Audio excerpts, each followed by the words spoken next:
Hello, and welcome to part 101 of Mark Talks about all his things ever. Now, if I was a sly bastard, today I would talk about Depeche Mode's first live album, 101, which was recorded at the Pasadena Rose Bowl in June 1988. However, I am neither cunning nor devious nor truculent or unreliable enough to be able to have organised all of that. I've still got about 7 Depeche Mode records to talk about before I get to 101. Today, instead, I'm going to be talking about Pet Shop Boys' 7th album, Nightlife, which was released in October 1999. And this one's probably going to be fairly tough because the period which this album covers coincides with a pretty rough period of my life. And the songs that were on the album spoke to me in a very profound way when I was experiencing some really unpleasant things during the album's campaign. But that will have to appear later on. Think of this instead as the pre-credits appetizer sequence from the James Bond film, where it gets exciting, then it gets maudlin, then it gets maybe not perhaps so maudlin again. The period started for the band with the release of their umpteenth single, which was I Don't Know What You Want, but I Can't Give It Anymore. This is a 12-inch single which has the tour dates on the back. This came out in July 1999, and I remember that July 1999 was the time when I decided it was going to be time for me to move out of my parental home and start a new life with my then partner. And so the release of this kind of doesn't really have, I wasn't paying any attention to this. I bought the CD singles when it came out, filed them, listened to it and thought, well, that's great, but I'm in the middle of moving home. And so for me, the summer of 1999, when this came out, was largely spent moving to an unheated 2-bedroom flat in Walsall and painting it and redecorating it and turning it into somewhere that felt like home. Pretty soon that place wouldn't feel like home, which perhaps ties in with the title of this song. But when this came out, to me this was just another Pet Shop Boys single. And by the way, that is in no way a criticism, because a Pet Shop Boys single is probably better than 99.9% of everything that's ever been released. I still think that Pet Shop Boys are the finest songwriting duo that has ever existed, at least. No, ever, probably, pretty much. Better than Morrissey Marr, better than Lennon and McCartney. I know some of you haters are going to hate, but no, I think they've been the most consistent and brilliant songwriting duo, certainly in Britain and very probably in the world. But to start off with, I Don't Know What You Want, But I Can't Give It Anymore, was actually written as a kind of like a British response to Aqua by Barbie Girl. And this is where I tell you, perhaps that you were quite surprised to hear, that I saw Aqua's final gig in their original incarnation at the Roskilde Festival in 2001. They were supporting Nick Cave, and Aqua were fantastic, by the way. But after having heard Barbie Girl, Pet Shop Boys decided that they wanted to write a song that was a British version of that, called If Anyone Can, The Action Man Can, which is named after a 1970s British advertising slogan. They then rewrote the lyrics and vocals and vocal melodies, and it became I Don't Know What You Want, But I Can't Give It Anymore. It was released in a multitude of formats. So there's the retail 12-inch. Here's one of the promo 12-inches I've got for it. Again, I bought this because it was probably about 50p actually, because it came in a double 12-inch, but this was only one of the double 12-inches. It also had 2 CD singles, and if you put the 2 CD singles together, hang on a second, I need to make sure I get this right, I've never practiced this. If you put the 2 CD singles together, it creates one picture. Hang on, that's the wrong way round. Nothing if not tightly rehearsed. Creates one picture of the band there with the dogs. Now, the B-sides of this on the CD were Silver Age and Screaming, and then on the other CD there were 2 remixes, and then there was a cover version of Je t'aime mon non pois. Well, some French. I'm sorry, I've never pronounced the name of that song before, and also it's written in very, very small text in red on very dark brown. So instead I'm going to stand here or sit here with the CD pointing at my face with some dramatic lighting, because I think that might just liven it up a little bit. But no, the B-sides were Silver Age and Screaming. And Screaming on the B-side, by the way, is Neil Tennant's least favourite Pet Shop Boys song, because I think Screaming was written to order for the soundtrack to the 1998 shot-for-shot Gus Van Sant remake of Psycho, which, if I'm correct, has the comedian dude who's in Anchorman and Dodgeball, Vince Vaughn, I think is in it.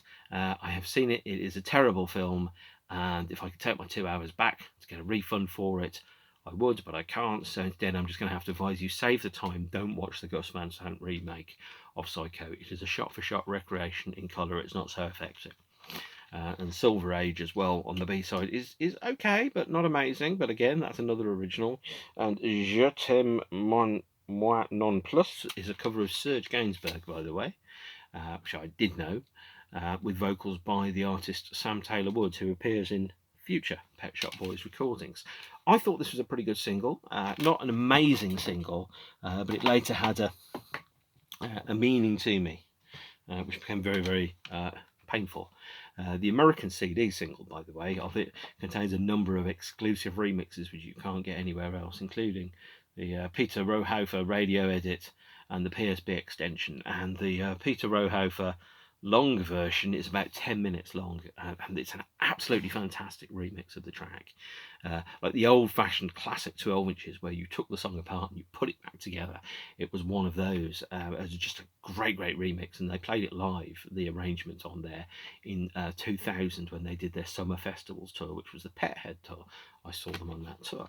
So American CD single of I Don't Know What You Want But I Can't Give It Anymore. Then the next thing that happened was the Creamfield show. So the band broke cover and played a one-off show, the only live act, at the 1999 Creamfields festival event in, I think, Liverpool, or somewhere near Liverpool anyway, probably a field in Liverpool, where they were only live band that performed. Everyone else was DJs.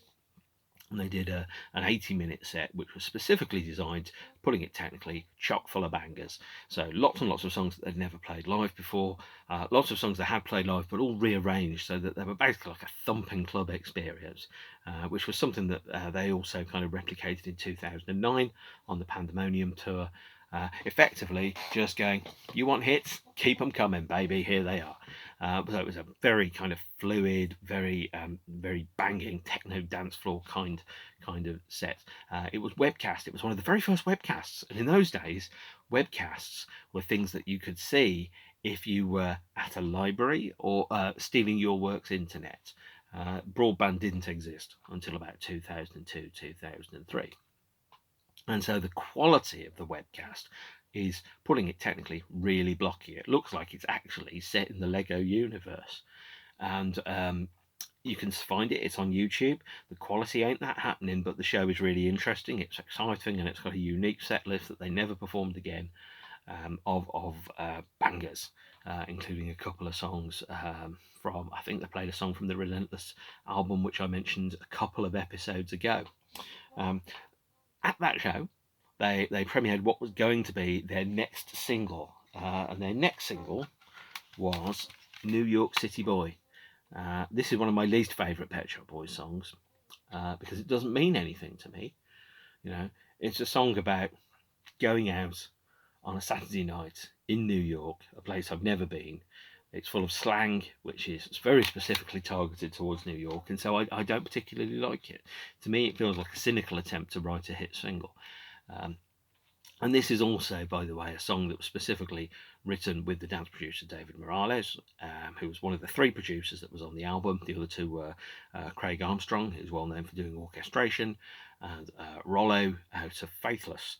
And it's just not my favourite Pet Shop Boys song. It's good, it's fun, you can dance to it, but it doesn't have any meaning beyond it's Saturday night and you're in New York and you're going to have a banging night out, which, considering, well, I haven't been out on a Saturday night for a very long time. I've never been to New York, and I'm frankly far too old for that nonsense now, and I was too old for that nonsense then. I was once called the oldest young person in Britain, and I still think that that's probably true, although I'm not quite at Eeyore levels.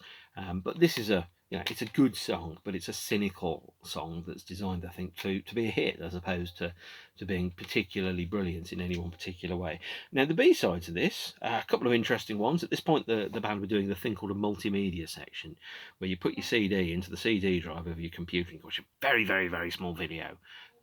Exclusive multimedia footage and internet access. Whoa. Where you could get to watch a very pixelated version of the video of New York City Boy 7 years before anybody had invented YouTube. Sorry about that, I'm trying to cut down on my caffeine. Clearly it's working. And so there's B-sides on here, there's remixes and B-sides. The B-sides are The Ghost of Myself and one called Casting a Shadow. There was a lunar eclipse in the middle of the day in 1999, August 1999, and the BBC commissioned Pet Shop Boys to write an instrumental song the exact length of the lunar eclipse, which became Casting a Shadow. But I don't think the BBC used it in the end.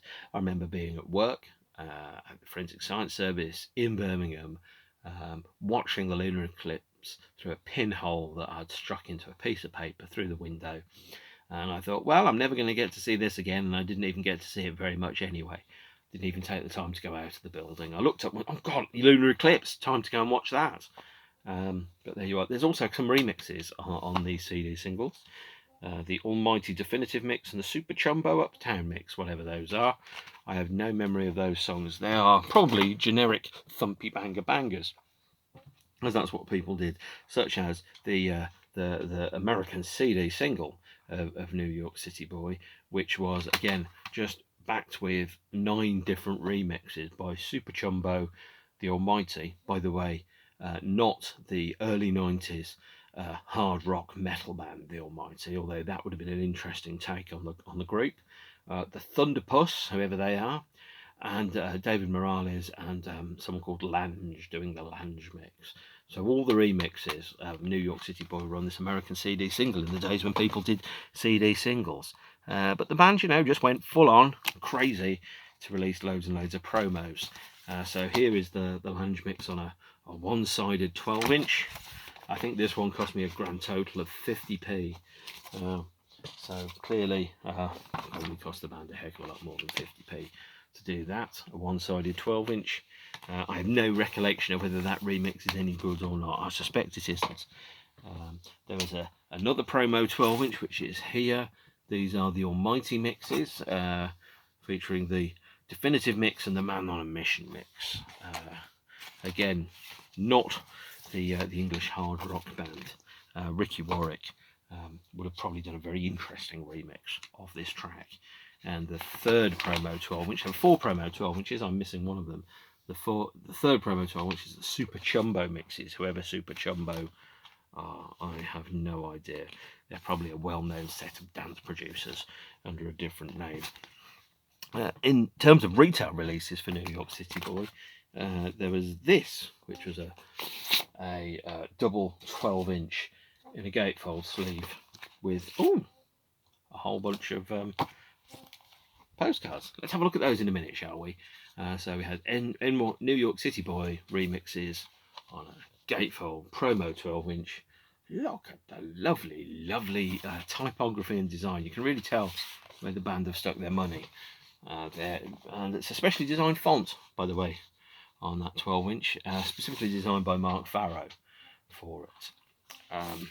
And as you can see, the band have taken to wearing pretty much a uniform for the tour, which was sunglasses, outlandish wigs, and strange clothing. Now that was specifically designed to kind of reset them as almost a version of the band that didn't really exist. If the video for I Don't Know What You Want But I Can't Give It Anymore showed the band in their human form being operated on and being turned into these kind of outlandish pop star versions of themselves with orange hair and sunglasses, walking around in culottes, not dresses, culottes, and with dogs. So there you go. Now let's quickly go through the postcards that I've got here. Oh, bilingual, that one's quite nice. I'm going to stick that with the LP. A red letter day, that's quite nice. 2 for I Don't Know What You Want but I can't give it any more. And this was probably around about the time that the band stopped sending out physical postcards advertising releases. Although, if you look carefully, there you can see the tour dates. So the band had announced their first UK tour since 1991.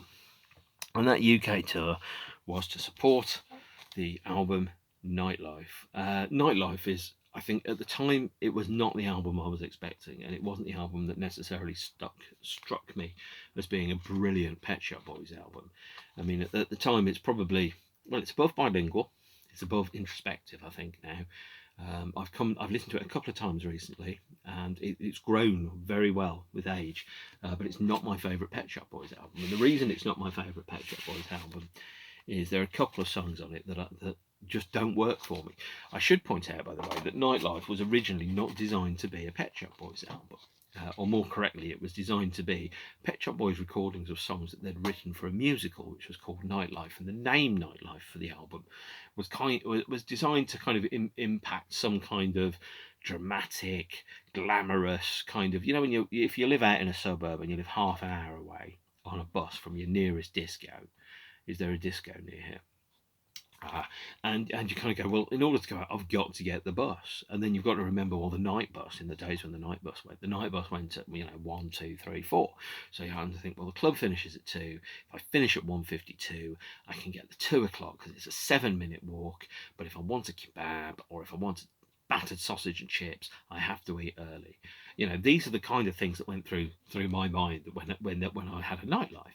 Is travel, expertise. It's that, or you have to pay 25 quid to get a cab out, and then all of a sudden a night out, which you could easily do for 15 quid, became a minimum of 40-50 pounds, and that's a damn big night out. Well, it certainly was in 1990s money. I mean, obviously inflation adjusted things are a little bit different now.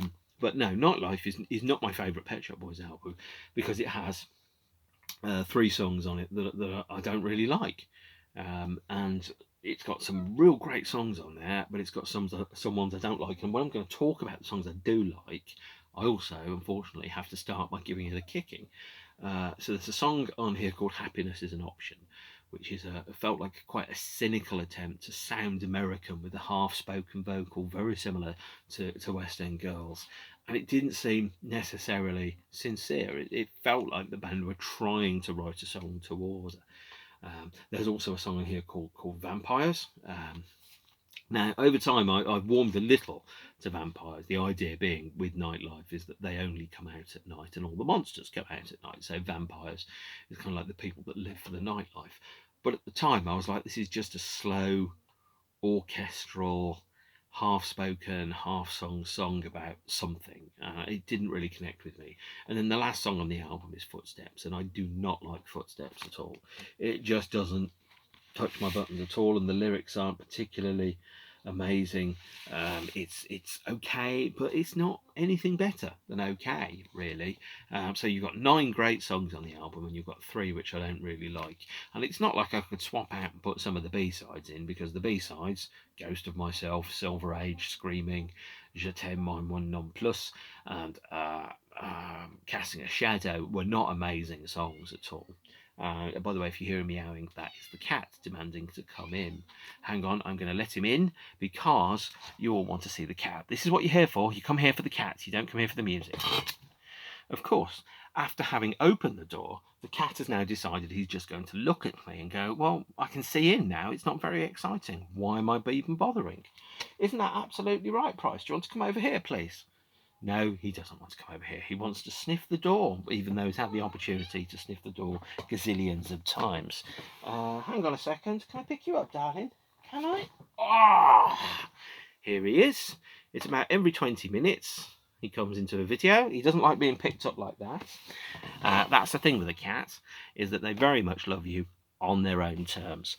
And I seem to remember talking about Nightlife in my rating of all the Pet Shop Boys albums with the cat there. He's now taken to licking his knee, which was obviously very important and very urgent and worth interrupting his appearance in front of all of you for. But no, Nightlife is not my favourite album, but it's got 9 fantastic songs on it.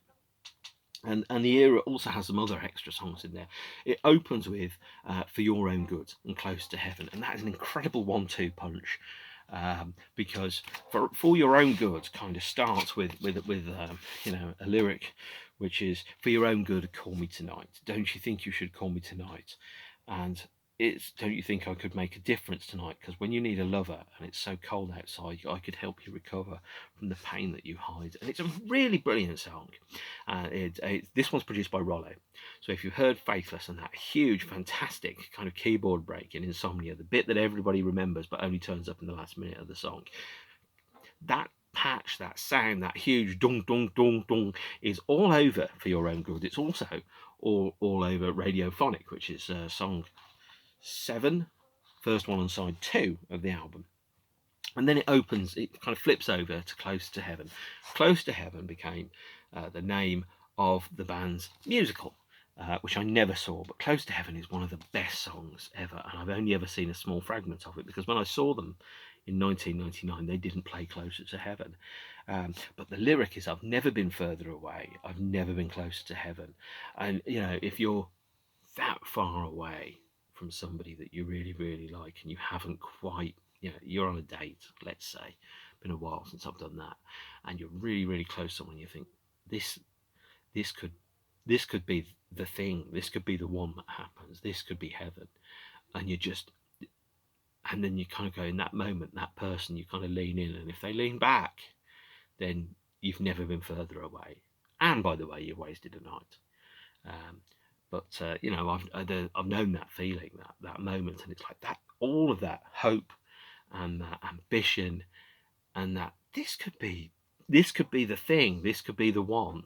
You know, it's all tied up in this fantastic track that's frankly an absolute banger and should be a single. And by the way, when I say it should be a single, I do believe it was, actually, because Close to Heaven was, if I recall correctly, the lead track on this 8-song EP released in Japan called Mini PSB, which was released to tie in with nothing in particular, as far as I can tell. But this whole album is it's one of the most erudite albums, one of the most articulate albums about relationships. Song 5 is You Only Tell Me You Love Me When You're Drunk, which, by the way, has the opening fantastic line, what a performance tonight, should I react or turn off the light? It looks like you're picking a fight in the blurring of wrong and right. Now that's a lot of dip dog shit, very very simplistic, but it's an incredibly sincere song, which was inspired by something that Neil told somebody, that you only tell me you love me when you're drunk. And you know, it's one of the greatest love songs ever written, and the Pet Shop Boys write fantastic love songs, and people just don't give them the credit for that they probably should. Now you flip over to side B, because I've mentioned Vampires already, and you've got Radiophonic, and again, that's a song that's about waking up in the morning and around, you know, going on a night out and then it not really working. So there's kind of like a concept, there's a thematic narrative that runs through it around going out, meeting somebody, them being drunk, them telling you that they love you, waking up in the morning, and how that's all going to work. And then there's Boy Strange, which is okay. In Denial is 100% classic. I love that song. I don't care who else knows it. It's one of the finest Pet Shop Boys songs. Kylie does a vocal on it as well. And, you know, it's just great. And then there's New York City Boy, which I've addressed previously as not being the most amazing Pet Shop Boys song ever. So that's Nightlife. I really, really rate this album. As I've said, it's got 3 songs which drag it down. And I'm the kind of guy that goes, yeah, I'm gotta watch the director's cut of a movie, including all the bits which shouldn't be in the movie anyway. Now, the CD, this was the first time that the band had gone back to standard-ish CD packaging in quite a while. I mean, they'd originally planned to have a kind of like a version of it where the logo itself was kind of cut out so that you could take that through, and then, you know, but it's a really standard kind of booklet release here. Although it just feels like it's printed on high quality card. The mastering is very good, and then there's this really strange silly photo of them on the back, but it was designed very much that the Pet Shop Boys were playing characters called Neil Tennant and Chris Lowe for this album. And it's, at the time it came out, I didn't appreciate it for what it was, because my life was in a slightly different place. I was in the context of what I thought was a secure and good, strong, healthy relationship, and as it turned out, life had alternative plans. But it's a great Pet Shop Boys album, and if you don't know it, please do investigate it. Now, the third single off the album, I'm just going to shut the door because I want the cat to moan at me. The third single off the album was "You Only Tell Me You Love Me When You're Drunk." This was a promotional kind of sleeve that they sent out. I think this came out early 2000-ish, and you had to take the CDs out. I don't think there were any commercially released. There was no commercial vinyl for this release. I think if there was, it was released after the song had fallen out of the charts. The BPI, the British Phonographic Industry, had changed the chart rules, so you could only have 3 formats that were released, and each one of those formats could be no more than 3 songs or 20 minutes long. So on this, you had the mixes. There's Chris. You had the B-sides, which includes a track called Lies and one called Sail Away that was an old Coward cover, available in a slightly different mix on here, and then a live one, which is a live EP featuring Always on My Mind and Being Boring, from the Atlanta show in 1999. And the Atlanta show was the third or fourth show from the tour. It was webcast again, much like Creamfields. And even, in fact, you watch the webcast of Atlanta, and the quality is much, much better than the Atlanta one. So the quality of Atlanta is much better than Creamfields, and it had only been 2.5 months. So the quality of you can really see the change in internet architecture and the thing around broadband. And I was convinced, I was like, the internet's the future. And in 1999, I tried to pitch to the record companies the idea of a storefront where you could buy any song in the world for 50p, and you would be able to keep it forever. And they didn't think that idea was going to work at all. They thought that the internet was going to go away like teletext, and the fax machine, and people just didn't think it was worth investing in. And then Napster happened a few months later. The world turned upside down, and all of a sudden they were building their own storefronts, and they were always like running around trying to shut the door after the horse has already bolted, alongside 1,000 MP3s. So You Only Tell Me You Love Me When You're Drunk. This is the this is the commercial double 12-inch here. Of it. It's got a barcode on, and it's got 4 mixes on. It's got Brother Brown's Nuke mix, whatever that is, Attaboy Still Love You When We're Sober mix, the Teetotal mix, and a thing called the Nuke dub. I have no memory of listening to these, although obviously I do own them. This 12-inch is carbon neutral, by the way, according to what it says on the back, but yeah. There you are. Presumably they planted an appropriate amount of trees somewhere to say that record is carbon neutral. But it's a pretty minimalistic bit of packaging. The fourth release from the period, as I've mentioned before, is Mini PSB. So this is a Japanese 8-song EP featuring Close to Heaven, Screaming Lies, Sail Away, live versions of You Only Tell Me You Love Me When You're Drunk, Being Boring and Always on My Mind, and New York City Boy, a remix, the Morales Club mix of it. And there's nothing amazing about it, apart from the fact that it just looks like a lovely bit of design, and it's effectively an 8-track Closer to Heaven Japanese only single. So of course I had to buy it, because that's the kind of guy that I am. And following that, the band went on tour, starting in somewhere that's on the back of my t-shirt. I'm not going to take my t-shirt off to find out where it started. Probably somewhere like Washington, played America, the UK and Europe. So the Nightlife tour ran from, I think, around about middle of October 1999 through to February 2000, a relatively short tour. The band played several arena shows in the UK, which are listed on one of these bits of paper here. So they played, oh, this is exciting, watch Mark count, 10, 12 arena shows, easily their biggest UK tour since 1991. And I think the band felt that they'd neglected the UK in terms of playing live. Certainly they'd only played the Savoy, and they'd played, I think, 4 songs at a Stonewall benefit in 1993, and the Hacienda since then. So they'd not played many shows. And so they took a promotion deal with Harvey Goldsmith, took an advance of £750,000, and put the shows on sale expecting a big payday. Harvey Goldsmith's promotion company went bankrupt. He didn't pay the Pet Shop Boys. The Pet Shop Boys had to pay their biggest arena tour in the UK, 12 UK arena dates, with revenues of at least £1 million or two, plus an advance of 750,000, and the only thing they were getting out of it in terms of getting paid was t-shirt sales. They had a conversation around this where they said, well, shall we split up? And Chris was like, well, we could do. What else are we going to do? And they decided to stay back going. But frankly, Harvey Goldsmith's financial incompetence and mismanagement almost split up the Pet Shop Boys in 1999, and I'm staggered and appalled that he was able to get his big comeback as being the Live 8 show in 2005.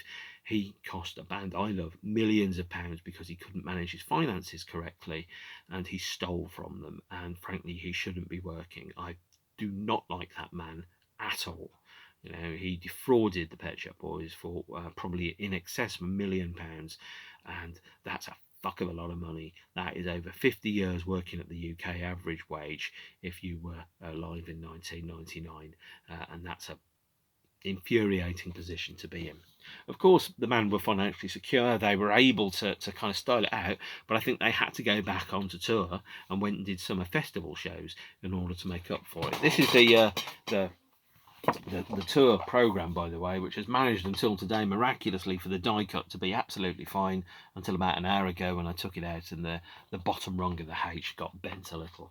So this is the bit where I kind of poke my head through here and I go, this is what the beginning of the episode looked like, but it's just a nice, well designed tour program. I didn't buy it at the time because if I had a choice between a beer and a gig ticket or buying a tour program, frankly the beer and gig ticket was always going to win, because that gig was only going to happen once. I was always going to be able to find a copy of this later on eBay for £5, which is exactly how much I paid for it about 3 months ago.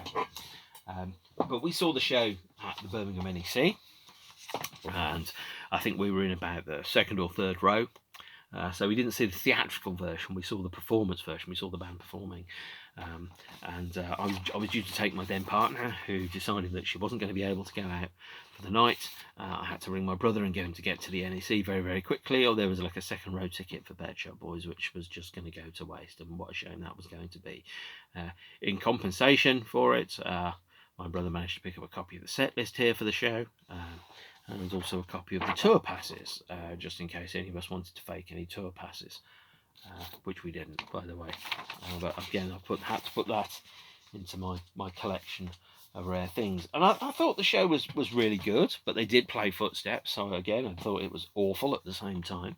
But it was a really enjoyable show, and it was a film version of it shot in Dortmund, I think on the 10th of February, with some extra inserts from Atlanta and a couple of other German shows made it onto Montage. Which was the band's first official DVD release, which featured the whole show, as well as For Your Own Good, as a secret bonus, and 3 promotional videos. I played the hell out of this over the last 20 years. I've easily got my money's worth out of it. But it's a 4:3. It's, from the early days of DVD technology, it looks it, and that's pretty much where it is. Now, there was a couple of other things that happened in the year 2000. The band recorded a track called Love Life, although they didn't release it. They later released it in 2010 as the Record Store Day 7-inch Love Life, backed with a powerful friend. I couldn't get this when it came out because I didn't have a record store anywhere near me. So I'd have to travel at least 30 miles to go and get it on the first train, or stay out overnight, all night, outside a record shop in the hope that they would somehow magically have this and I'd be able to pay £10 for it. With all due respect, I went, fuck that, I ain't doing that. And I bought it later on for £30, which, by the way, it would have cost me more than £20 just to have got to London or to some of the other places, and I would have had to stay out all night anyway, so I just decided to rationalise it that way. There was a reissue of Nightlife that came out in 2017. Here it is, 3-disc version in what's affectionately called the Fat Box. This has demos of Vampires for All of Us, Call Me Old Fashioned, lots and lots of songs that were written, by the way, for the Nightlife Struck Close to Heaven musical, Friendly Fire, as well as Playing in the Streets, Tall Thin Men, Somebody Else's Business, For All of Us, lots of songs that hadn't previously been released and should have been, and also a number of the songs that were recorded for the musical first saw an appearance on this, the Pet Shop Boys songs from the musical Close to Heaven, which featured a slow version of Close to Heaven, which is absolutely brilliant, by the way. Friendly Fire, a B-side called Shameless, which was from the very period, and Close to Heaven, well, in its LP mix. But the 2017 3-CD version is the one to get. Now, if I'm not careful, I'm going to end up leaning into talking about the 2001 remasters and reissues with all the bonus tracks on of the band's previous work, but I really shouldn't be doing that, because at this point chronologically we get to February 2000, and February 2000 was probably the worst month of my life. In fact, I could probably boil it down to the two. I had 2 incredibly bad days, which were, by the way, not my choice, not my making, where I found myself at short notice suddenly parachuted out of a relationship. And I'd gone from, on the Wednesday, being in a secure working relationship, sharing a property and a home that I was renting with somebody, making a decision about joint incomes, to on the Friday at 9:41 in the morning, finding myself suddenly single, living on my own, and having to juggle the responsibilities of a rented property on one income which was below the national average. I was really worried. I was heartbroken. I was furious, and I felt very let down by that person. And by the way, I was talking about this the other night actually at home. Is you think I'm not bearing a grudge about this. It's just I feel bad for who I was. It's the way that I treated. I felt that I definitely deserved a better and more compassionate treatment than the way I was treated. It turned out that person had been seeing somebody else, and that person had been making plans for quite some time that don't include me, to quote I Get Along by Pet Shop Boys, and had engineered a situation to push me to breaking point where I would lose my temper, and they could then use that as a justification for leaving me because I'd lost my temper. I remember on the hallway of the flat in Walsall being literally on my knees, just kind of crying and saying, how can I give you what you want if you don't know what it is? I'd give you anything, but you don't know what you want. I didn't say I don't know what you want, but I can't give it anymore, because that wasn't strictly true. But all the lyrics inside, I don't know what you want, but I can't give it anymore, kind of felt almost very close to what I was experiencing, because if you listen to the lyric of I don't know what you want, but I can't give it anymore, there's a lot of things that were very true around that, and just so that I don't misquote them, it's like, did you get what you want? Do you know what it is? Do you care? Is he better than me? Was it your place or his? Who was there? Do you think it was wrong? Did you find that it's worse than it was? Has it gone on too long? Do you mind that it hurts me because you're breaking my heart? Then we'll get to the fact that it's always my fault just because you're breaking my heart. And that was, that's where I was, It didn't matter to me I mean, certainly on the obviously they've got an opinion, and their opinion is undoubtedly that they were absolutely right, and I was a monster, which is not the case at all from my perspective. But that it didn't matter what I did, whatever it was I did couldn't satisfy what they wanted, because what they wanted was not me.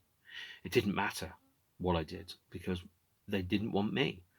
And that took a long time for me to kind of really realize, and I kind of played through the conversation and the discussion that we had as we kind of ended, and I just couldn't make sense of it, and it still doesn't make sense to me, because looking at it from a logical, rational point of view, I'm looking at the things which I was told, and I was going, that doesn't apply, that doesn't make sense.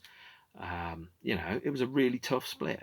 It felt to me more like actually a kind of like romantic version of an exorcism, where you've got two people, and they're kind of like, their lives, their hopes, their ideas are all kind of tightly wrapped inside each other, and then there's ways of untangling all of that, that are sensitive, and obviously it's going to hurt, but there are ways in which you can do that which doesn't impose maximum hurt, a big hurt, on anybody else. And I think the way that this person did that, they told me afterwards, they did it in such a way so as to cause me more hurt than was necessary, and I think part of that was to put me off them, so that I would have I'd have no interest in going back to them. And certainly, I regret meeting that person. And if I could go back in time and make it so that there are a couple of people that I couldn't meet, there'd be one of them, you know. Because me meeting them had a negative impact upon my life. It's like my life had a plan, it had a vision, it had I had a path laid out for me, and I had a future. And then all of a sudden, effectively, my life was hit by effectively a hit and run, and that person went back to their parents. As far as I'm aware, they didn't have, or they didn't experience any significant major negative impacts of that. They had the option of being able to go back home to their parents. I didn't have that because I didn't have parents, and the one parent I did have wasn't that supportive. The other situation that there was is that I was suddenly faced with all this information, and I was trying to make sense of it all, and life didn't make any sense to me because I didn't understand why that person had made that decision. Everything that they were telling me, I was looking at, I went through everything, and I'm like, this doesn't make sense. I mean, either you're crap at explaining it, or I'm crap at understanding it. And over time, what I've come to realize is that they didn't necessarily know, or couldn't necessarily articulate why. It became really, really difficult for me to have my life making sense, because my life became senseless. It became a series of events. I woke up, I went to work, I came home, I had no money, I was heartbroken, and I knew that I was going to have to just carry on, because I'd been through tough shit before. I was going to be going through tough shit again. They weren't going to be able to beat me. But the year 2000 was really, really, really, really difficult for me. Financially, it was incredibly tough. I came really, really close to really difficult positions there. Emotionally, it was terrible. It was kind of like, in terms of my, although it wasn't a physical injury, it was like a moral, emotional injury, which felt like you'd been in a senseless hit and run and somebody had torn your arm off.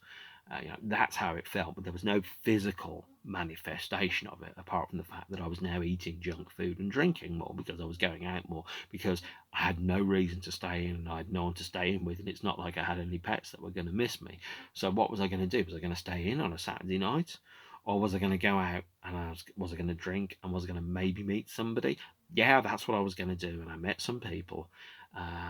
And the thing is, you have to kiss a few frogs until you find a princess. And with all due respect to the people that I was in relationships with after that event, I was not the person that I wanted to be, and I wasn't, I wasn't happy in myself. So it was really difficult for me to make good decisions.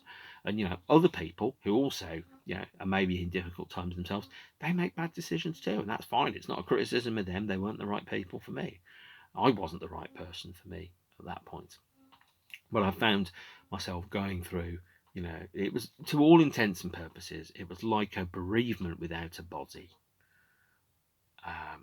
And all the reasons, none of them made sense. I couldn't even, get to the point where I go, well, they'd be murdered by somebody or something, because none of it made sense. There was just an absence that I had to deal with. And there was no way of reconciling any of it. It's just this person wasn't there, and the things they were telling me, I just thought, no, they're not good enough. It's not a good enough reason to tear a relationship apart. It was really, really painful. It took me a long time to find the direction in my life again after that. It took me probably, derailed my life for 10 years, and the consequent decisions of that cost me hundreds of thousands of pounds, altered my health on a permanent basis, and caused me an untold amount of stress. The fact that I'm here now in this room with these cats and these people is a direct result of their decision, because I wouldn't have got to this point without them. I would have got to another point. I would have found another way of making myself happy around that, but it wouldn't have been here with these people. People wouldn't exist if it had not been for a decision, which to me doesn't make any sense. Now, I don't want to go on about it. It was a really, really tough year. My life went from having sense and a narrative and a structure and a direction to suddenly being a kind of completely random set of events where somehow I just miraculously managed to feed myself enough to not die. Whilst drinking a lot and making some bad decisions. And I'm sorry to everyone who probably encountered me in that year. If you thought I was a dickhead, well, with retrospect, I've been able to look at that and go, well, yeah, I was. What am I going to do about it? I can't do anything about it. I didn't want to be that person then. I didn't want to be living that life.